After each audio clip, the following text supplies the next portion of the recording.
America Meditating Radio Show, we collect wisdom, inspire each other, and empower hearts 24/7. Hi, I'm Sister Jenna. Join me and guests on Blog Talk Radio as we amplify stories that compel us to be more for ourselves and everyone else around us.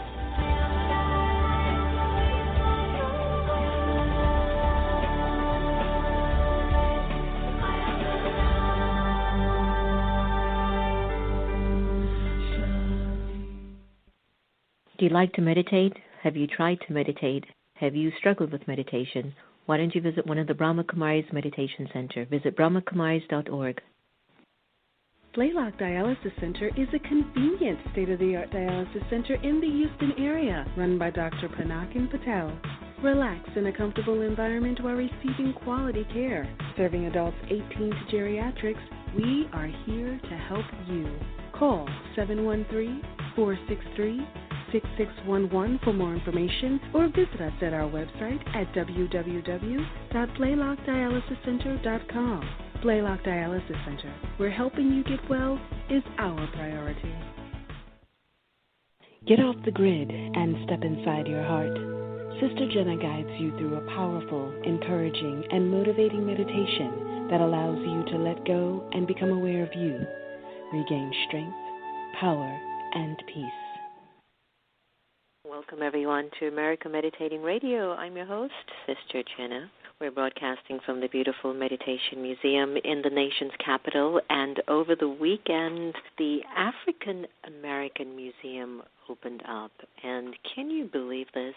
There are Democrats and Republicans sitting together in harmony as this milestone of a historical building with artifacts and stories of culture of individuals who've built this incredible country now exist to say it wasn't a dream, it wasn't a nightmare, it wasn't an illusion, it was real. And so if you happen to be visiting the nation's capital, may I please urge you to go and visit the African American Museum. It's been an interesting tenure, these last, I would say, of course, 4 to 8 years, we've witnessed the Martin Luther King Memorial being erected and opened up by President Obama. We've witnessed the African American Museum opening up by President Obama, and you will hear individuals say this president hasn't done much for the country, and then you hear some people say he was the best ever had, and I leave it up to you. Where are you inside of yourself in which you then speak the words that you speak? I think that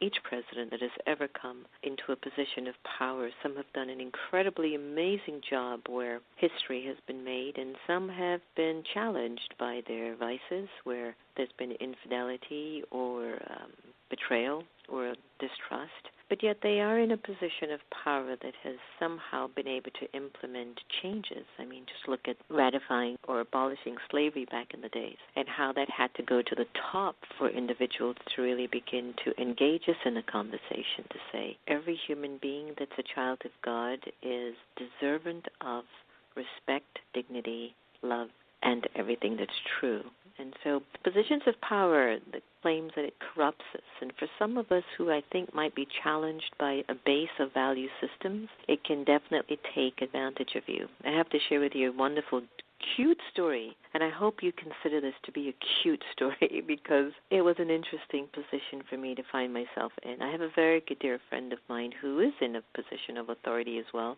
And I was with her and her team of people in New York recently where, she had the platform of really initiating the good work that she's doing on the global level, especially that of the Middle East. And I was traveling with her, and I'm really wanting to see this particular individual also make a very positive impact on our planet. And keep in mind, and I'm saying this to all of you without such a pure consciousness of humility that's in my system, that it's very, very rare that I'm in places or positions where I'm not welcomed, so to speak. And what I mean by that is, and I want you all to know that I'm also working this through within my own consciousness, but that I'm pushed aside, so to speak.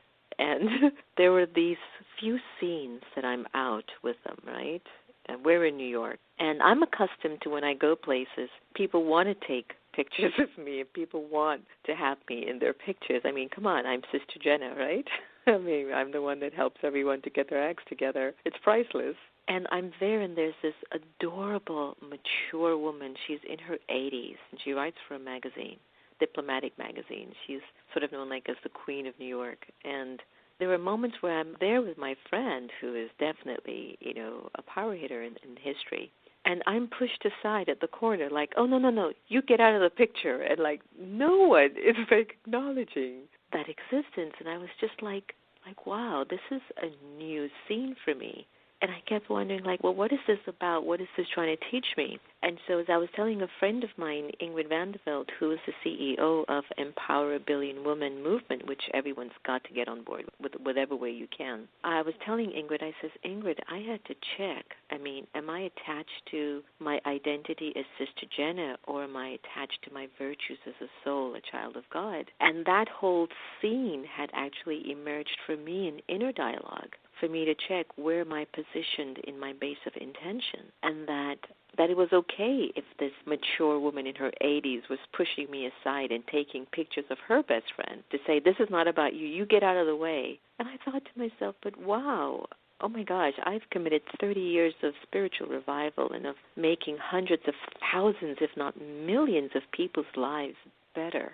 And here we were being pushed out of the story, and I just thought, I'm going to have to learn how to deal with this.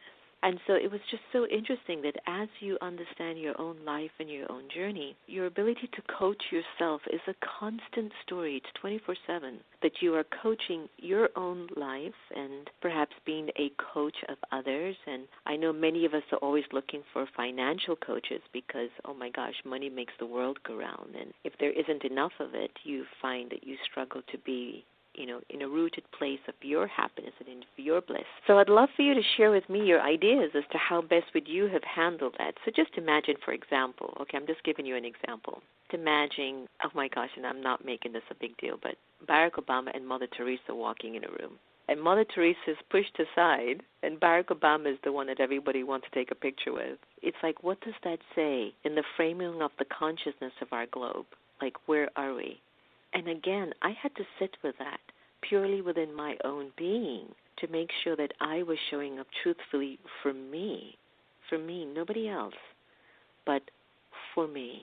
And so I leave that with all of you, my incredible listeners, for the America Meditating Radio, to keep checking your inner story, to be your own coach. And when it comes on to managing money, well, we're going to talk to Janice Goldman, who is really an expert in helping us to talk about money and how we can protect our assets. So stay tuned as we get her on the air in just a minute or two, because what we do best here on the America Meditating Radio is what? We take you into a deep place of inner reflection to have us amplify our purpose of existing. So why don't we do Off the Grid, Into the Heart? For all of you who are really trying to manage your life and manage finances and manage family and manage work and all these things that circle around our level of consciousness, trying to either derail us or get us to be more focused. So take a deep breath, and from my Off the Grid, Into the Heart meditation CD, let's get off the grid for a minute. Take a deep breath, exhale. In this meditation, I invite you to become aware of the two types of consciousness that reside within the soul. Let us choose the consciousness of light over the darkness of past stories, the history that gets into our way. Let us now remember our connection to the Supreme Energy, the Supreme Soul, the being of light. For far too long, we have allowed the external forces to dictate our inner force. And at this time, I choose to get off the grid and step inside the heart, to be myself. I choose to no longer be under the influence of what the world tells me, what my parents have told me, my spouse, friends, or anyone who positive influence in my life.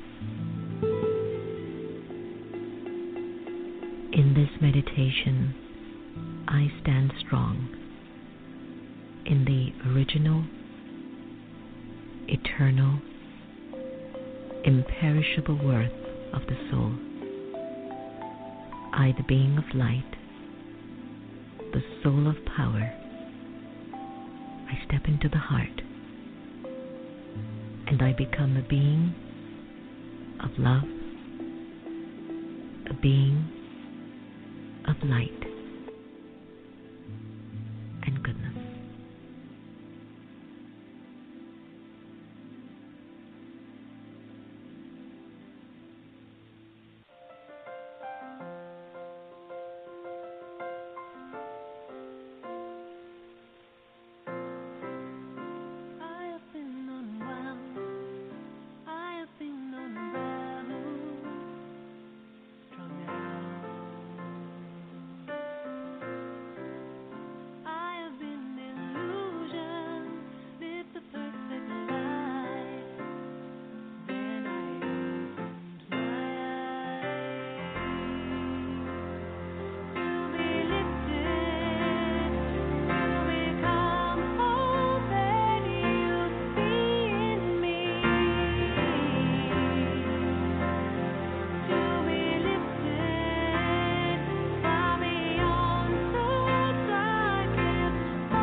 that was lifted from bliss, and that just got us right in the mood, right after that wonderful meditation of Off the Grid into the Heart by yours truly, Sister Jenna.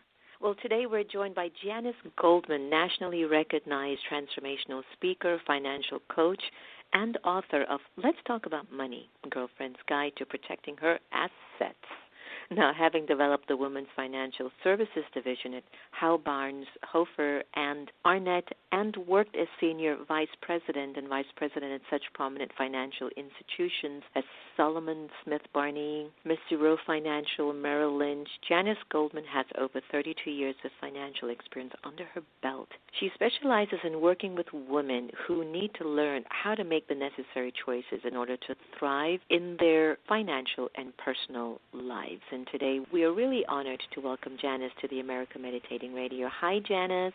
Hi, and I am very honored to be with you and share in that beautiful meditation. Oh, thank you. Well, I'm always into seeing how we can empower women. I know that we have been watching this rise of our narrative where the publicity done that we were only meant to be in a kitchen cooking and having babies has now changed, or it is changing. And, it's just been an interesting time for all of us, Janice. I was just speaking to my friend from WPFW, Lona Elias, and we were talking about the opening of the African American Museum. Right, I saw that on the news. Mm-hmm. Isn't that amazing? You're watching Democrats. Oh, my God, yeah. And it's the irony of the timing and on so many levels. Exactly. And then we've got this conversation of a woman, who is now the first presidential nominee in our country, which really seems archaic when so many other countries have welcomed women prime ministers and presidents around the world. Then you're looking at her going through the fight of her life. The fight of her life. Of her life. And how many women would still be standing? Oh, my. After the attacks that she has had. Oh, God. My heart goes out to her. Yeah. And I think she's an incredible role model, and I'm not even taking political positions, but just that women have not really learned to have crocodile skin, rhinoceros skin, to fill their missions. It's true. Well, let's talk about women like you who definitely you're fulfilling your mission. You have said that you know firsthand the struggles of being a single woman and a single mother. My mother was a single mother, and I don't know, it was very interesting. As a child growing up watching her, I felt like I was her mother, and I was taking care of her. But I know that for each person, their stories are uniquely their own and it's different. How are you able to take charge of your own life and build this successful business in such a male-dominant financial industry? Well, by having no choice. I think the saying is that necessity is the mother of invention. I actually went to college to get my MRS degree, and I was not very interested in finances. I was not interested in really being profit-oriented. I was a social worker for the first 10 years of my life. And what happened is I married a man who was an accountant. So that sounded very good that he would take care of the finances, right? Isn't that a good answer to who's going to take care of the money in this relationship? And as life would have it, he became ill. And at the age of 35, just after 5 years of marriage, he passed. And I buried him one day. The next day, I found out I was pregnant with twins. And the day after that, I found out that his life insurance, the beneficiary was his ex-wife. Painful. Wow. Painful and life-shaping, and life-changing and life-shaping. Wow. And what happened? What happened from there? Please tell us. Well, so what happened is I was really catapulted into the trajectory of a whole path of I am now head of household of 3 children. And, for a woman who, really was a social worker and was not profit-oriented. Right. As life is, you quickly have to adapt. Right. So I said to myself, I'm not going to let my children have a lesser life than mine just because their father passed. And I, a little bit like, the woman who lifts the car off the baby, I just, reached down and, got the strength. Jeez. And I put myself into the financial world because I figured that I now had to learn everything about budget and taxes and wills and how am I going to send my kids to college. It was just me. It was just me. It was a very challenging, commanding, demand. And I didn't really have any time to look back. I just started my practice of wanting to help other women face their fears. And what I found is that the more a woman has a setback, it could be an illness, could be widowhood, it could be divorce, but you just don't want to feel like you're a victim in life, Well, here's where I want to jump in because I think for many women who are listening on the air, Janice, there is an element of anger. There is an element of almost sort of feeling emotionally paralyzed by the absolute dismay of how perhaps he just forgot to change his will. There's a very strong possibility. No. Yeah, it was definitely inadvertent. It was definitely an oversight. Yeah, right. Actually, so then, half of the beneficiaries, by the way, so if you guys get one tip from today is check beneficiaries are out of date. Yes, I get that. Once I had an accountant take care of my life insurance, and he wrote his name down as the beneficiary, and I was like, okay, I don't think this is the accountant for me. To make a long story short, the anger, the dismay, the fear, the emotional paralysis, the emotional trance experience that you must have been going through, did you find that as a precursor to drive you to not be in that place? Did you find that energy became an energy to move you into gear in a way like you had never been moved before while you were in the marriage for 5 years? Yes. I'm so glad that you asked me that question because one is I had no choice. Right. I really, it's like I say, necessity is the mother of invention. I had no choice. What was I going to just, say to, I had baby, the situation commanded me to come forth in a way that I never thought I could. And I'm very grateful for that because I never would have reached as much heights or success or gone for it as much unless I had to. I get that. For some of us, absolutely traumatizing as these scenes might be that we encounter ourselves in, they become this intriguing energy that says, get up off of your assets and move.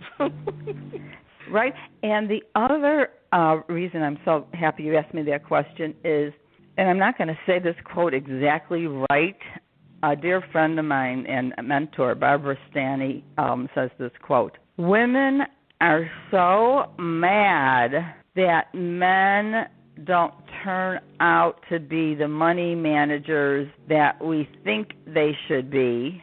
And what I'm trying to get at is first of all, the anger that I had, I'm saying in any situation a woman might find herself in, not necessarily that she was widowed, but any time, say your husband's alive, but any time that a woman will be angry at her husband not providing for her safety and security is such a falsehood, I say, because is she a child? Where's her responsibility in her own financial safety and security for herself and the family? I think we are raised in our culture by, about a half a dozen major companies really shape the culture that we're raised in. Disney being one of them. So little girls grow up, and we grow up with Sleeping Beauty, right? Mm-hmm. And we're sleeping and just waiting for that prince to kiss us, right? And give us a majestic life. Right. And, so on and so on.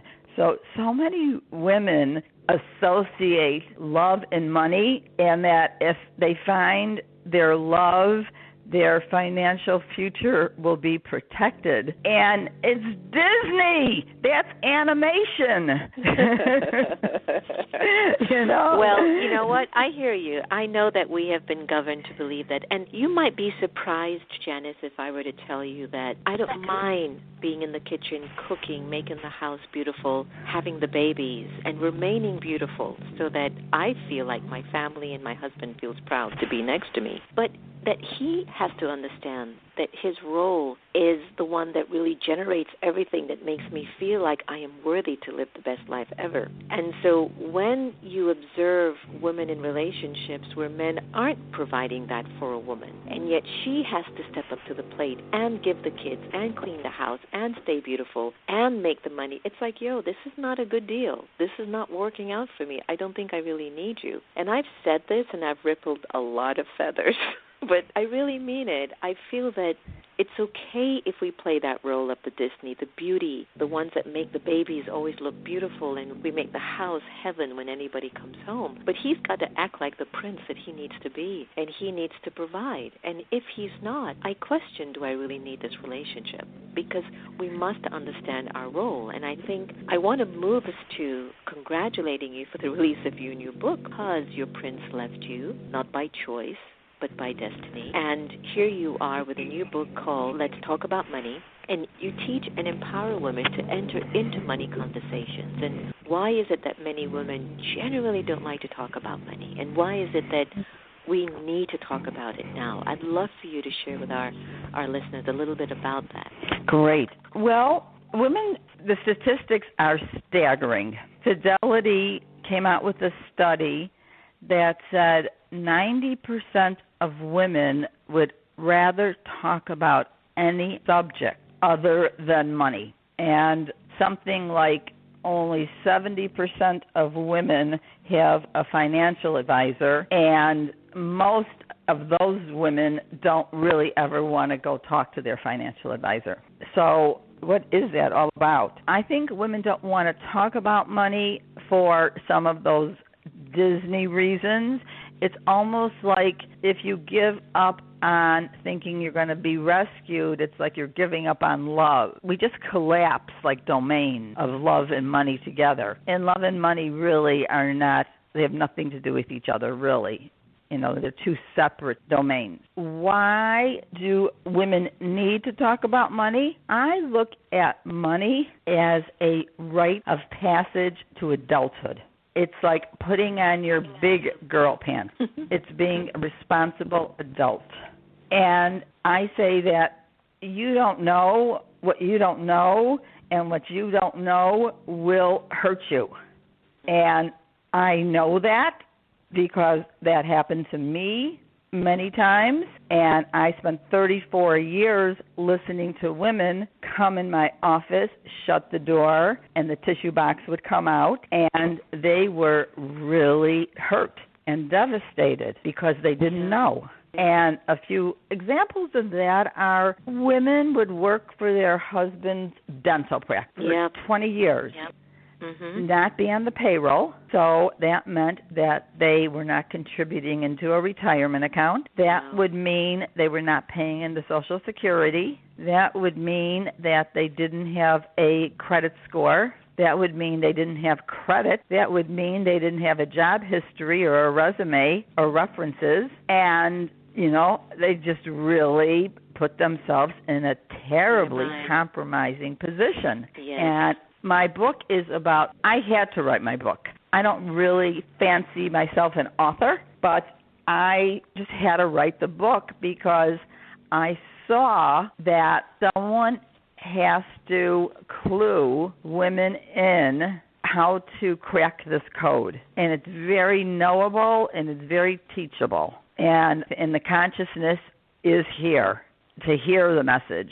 And you have to be investigating what you don't know that you don't know, because it'll sting you. When these emotions become at an all-time high, where spouses no longer remember the origin of their love, nor do they even consider the vibration of their children, and it comes down to an almighty dollar where you're like, you're not going to get a dime from me. I have heard that from so many of my students who have gone through a divorce with their husbands, that they actually are so vindictive that nobody cares about what anyone actually shared as a sacred union between two people. And then you've got these poor women who are basically becoming maids, waitresses, and they're educated, but they never really build anything on their degrees. And I hear what you're saying. What you're offering is something really, really important, and I'm so miffed that we're coming to an end of this incredible conversation. What I'd like to maybe ask you before we close off of this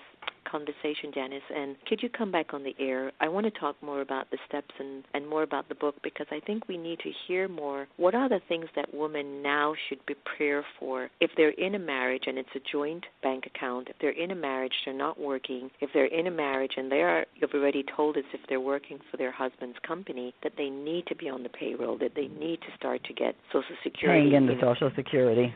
Right. So tell us before I let you go, especially this. I have got a student, she's a surgeon. Her husband used to be a surgeon but went into IT. They're making a lot of money, but everything she earns goes to his account. He spends all the money. She has to get his permission to get money to even donate to our museum if she wants to. And so what would you tell a woman like her in her business and in her world? How do you protect your future if that marriage doesn't work? She knows nothing about She's what a surgeon, and her paycheck goes into an account with just her husband's name on it?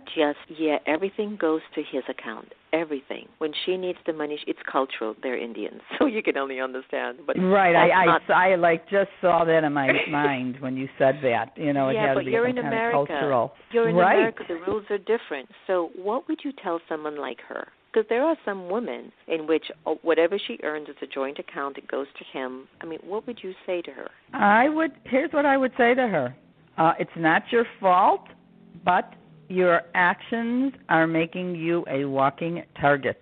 And, I pray for you. I beg you to hear another side of loving yourself and protecting yourself. And, it's very hard to go against cultural, ingrained ways, but, I think that example is a little dramatic. I mean, this is actually her earnings. I know, I think if you gave her about a half hour with me, I think we would. Well, I'm going to have her call you. Definitely we're going to do that. Hey, I want to thank you for being with us on the air. It was just so rich, and I feel like we have so much more to talk about. There's just so much more to talk about. We do. I would be very thrilled, because this is my mission. Nobody could have had so many financial mistakes happen to them and have heard so many financial mistakes accidentally. So my mission is to gently or not just wake people up to a consciousness and a vigilance of self-protection. And I really would love to be able to come back, because I feel that I've done it in a manner that's simple. I teach women what the right questions they have to ask to get the answers they need to be safe and secure. Love that. So tell our listeners, where can they get a copy of Let's Talk About Money, Girlfriend's Guide to Protecting Her Assets? Oh, wonderful. Yes. You can go to Amazon. It's both on Kindle and, a hardcover. I think it's also on Apple, and my website is AskJaniceGoldman.com. Got it. Okay. And I'm very happy to answer questions, that go to, so my email is AskJaniceGoldman@gmail.com. And I love answering questions for women. Okay. And and the time is here. The time is here for women to step up. It is. Janice Goldman, I want to thank you for your spirit, your drive, your love tenacity, and also for giving us a platform for women and maybe men too, to really come to you and ask what's the better guidance and how can we move forward. Oh, my God. Men get victimized by women, as much, I know. We do treat them sometimes rough. All right. Well, thank you so much for joining us on the air, and many, many blessings. May your success just follows you like your shadow. Thank you, darling. Thank you. Take care, thank honey. you so Bye-bye. much. You're welcome. Bye-bye. That was Janice Goldman from AskJaniceGoldman.com. Get a copy of her book, Let's Talk About Money, Girlfriend's Guide to Protecting Her Assets. I hope you've enjoyed our conversation on America Meditating Radio. Your thoughts and your words and your reflections are totally important to us, and we want to be able to be with you on this journey and to keep going. I think it's one of the most important techniques and things that we are finding ourselves that really sometimes we just got to keep going. Keep swimming is what Dory says in Nemo. Just keep swimming despite whatever are the challenges that come before us. We have what it takes. And sometimes that energy of fear and frustration and disappointment and ridicule, it's actually really what we need. Here's We Are Tomorrow by one of our latest friends, Emery Franklin, an up-and-rising new musician and a very, very sweet soul. Emery, this one's for you. Her track was just released on September 21st, so go to iTunes to get a copy of We Are Tomorrow. Take care, everyone. Remember, no one can take away your happiness unless you give them permission, and we are here to love each other the same, so let's do it. So rise up, my friends. It's the time. Take care, everyone.